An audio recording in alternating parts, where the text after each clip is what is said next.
আব্বাই মরে গেছে, আপনি একটু কষ্ট হইতেছে না? আপনি টাকাগুলো নিয়ে চিন্তা করতেছেন? আরে তোর কষ্টের খেতা পুরি, আমি কষ্ট পাইলে কি তোর বাপে ফিরাইবো? হ্যাঁ, নাকি আমি আমার টাকাগুলো পামু?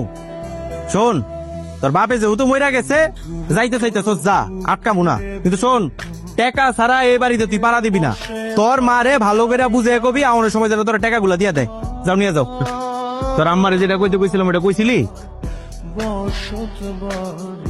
কি কথা বলেন? আমারও তো কিছু কয় নাই। ও, আপনার মাইয়া এখন আপনার কিছুই কয় নাই?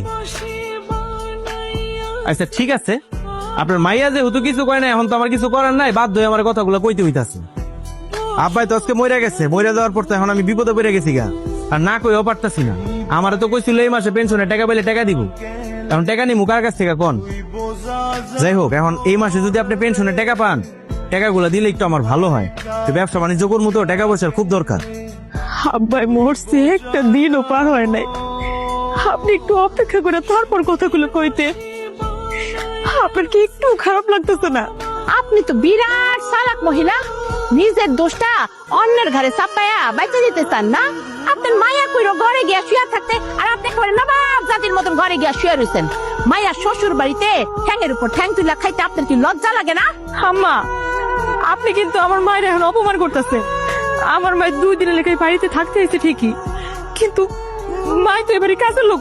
এই সিন্না বেশি মেলা টাকা পাইবা, তুমি কিছুদিন চলো, আমি তোমার কথা দিতেছি, আমি তোমার সব টাকা দিয়ে দেবো, সব টাকা দিয়ে দেবো বাজার।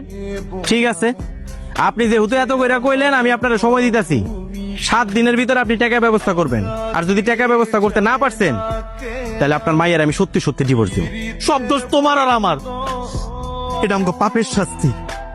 ময়নার লগে, ময়নার মায়ের লগে যে অন্যায় আমরা করছি, আমরা সেটা শাস্তি পাইতেছি। তুমি একটাবার চিন্তা করে দেখছো মা, ময়নার পেটে আমার সন্তান, অথচ তার আমি এই বাড়ি থেকে বাইর করে দিছি মা। একটা বারের জন্য ওর কথা আমি চিন্তা করি নাই, ও কই যাইবো, কি করব, কি খাইবো, কিচ্ছু ভাবি নাই মা। আপনি তাহলে কেন আইছেন? আমার কি চাইতেছেন আমার কাছে? না ময়না, তোমার কপালের দোষ না, দোষ আমার। কারণ আমি লোভ করছি, আমি লোভে পড়ে তোমার লগে অন্যায় করছি, তোমার অত্যাচার করছি,